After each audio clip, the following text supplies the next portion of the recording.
The Vorthak delegation expected trembling. They had perfected intimidation over 3 millennia of conquest, their chitinous forms towering over lesser species, mandibles clicking with predatory hunger. When they entered the negotiation chamber aboard the neutral station, their pheromone glands released fear-inducing chemicals that had brought entire civilizations to their knees. The human sat waiting at the opposite end of the metallic table, perfectly still. Ambassador Kethvar, his carapace gleaming black under the harsh lighting, studied the creature before him. Humans were new to the galactic stage, barely 2 centuries since first contact, yet somehow they had carved out a respectable territory in the outer rim. The Vorthak hegemony had come to rectify this oversight. "You are Captain Sarah Chen," Kethvar's translator rendered his clicking speech into standard galactic. "Representative of the Terran Colonial Alliance." "I am." Her voice carried no tremor, no hint of the fear that should have been overwhelming her primitive mammalian brain by now. She was small by Vorthak standards, most humans were, but something about her stillness unsettled him. The other delegates flanked Kethvar, their own pheromone glands working overtime. The chemical cocktail in the air should have reduced any carbon-based life form to a quivering mass. Yet the human remained composed, her dark eyes studying each of them in turn. "We come with a simple proposition," Kethvar continued, allowing his mandibles to click more aggressively. "Your colonies in the Kepler arm will be absorbed into the hegemony. Your species will serve as laborers. In exchange, we will allow you to continue existing." The human leaned back in her chair, an oddly casual gesture that made Kethvar's secondary arms twitch with irritation. "And if we refuse? Then your worlds burn." The threat carried the weight of 3,000 years of successful conquest. "We have crushed civilizations that span thousands of systems. Your pitiful alliance controls barely 50 worlds." Captain Chen nodded slowly as if considering his words. Then without warning, she began rolling up her left sleeve. The Vorthak delegation watched in confusion as pale skin was revealed, marked by a jagged line of scar tissue that ran from her wrist to her elbow. The wound had healed poorly, leaving raised, twisted flesh that spoke of trauma and pain. "Shrapnel from the Proxima defense," she said conversationally, tracing the scar with one finger. "Covenant forces hit our supply depot. I was buried under debris for 6 hours." She rolled up her right sleeve, revealing another scar, this one circular and deep. "Plasma burn from the Vega Station raid. The medic said I should have lost the arm." Kethvar's mandibles stopped clicking. This was not the response they had prepared for. Captain Chen stood, her movements fluid despite the obvious damage her body had endured. She turned slightly, lifting the back of her shirt to reveal a spiderweb of scars across her shoulders and spine. Torture. The hegemony's allies in the Centauri system were very thorough. They wanted information about our defensive positions. "You gave them nothing," Kethvar found himself saying, though he wasn't sure why he felt compelled to speak. "I gave them nothing."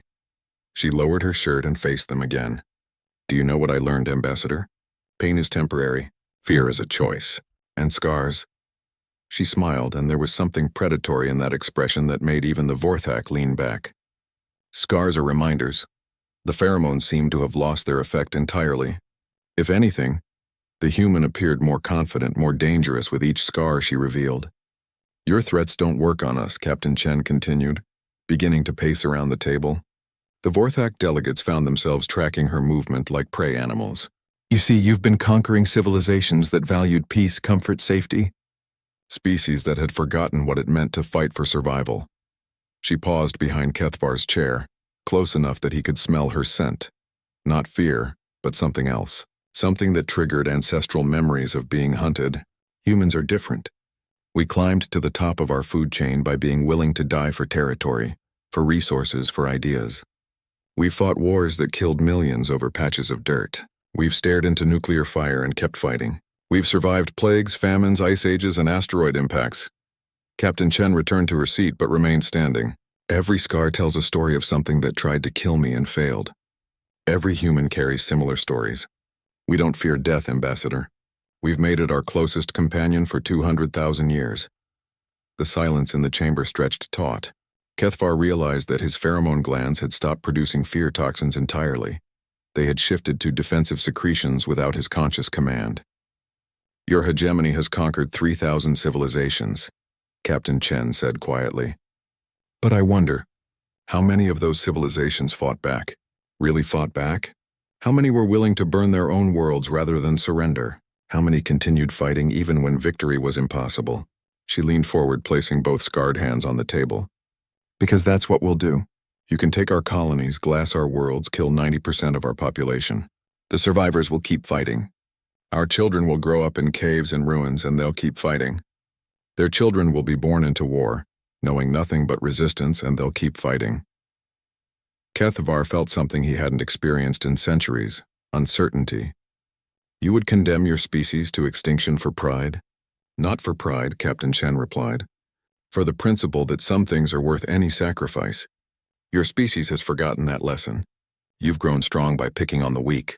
But humans? She smiled again, and this time Kethavar saw death in that expression. We got strong by fighting the strong. The negotiation chamber fell silent except for the soft hum of the station's life support systems. The Vorthak delegation exchanged glances, their confident unity beginning to fracture. There will be no absorption, Captain Chen concluded, finally sitting down. No slavery, no surrender. If you want our worlds, you'll have to pay for them in blood. And I promise you, Ambassador, we've got plenty to spare. When the Vorthak fleet withdrew 3 days later, it marked the first time in hegemony history that they had retreated without firing a shot. The humans had shown them something more terrifying than any weapon: the absolute certainty that some prey would drag their predators down with them. Captain Chen watched their ships disappear into hyperspace, then unconsciously touched the newest scar on her neck. A thin line from yesterday's accident in the station's maintenance section. Some scars, she reflected, were worth earning.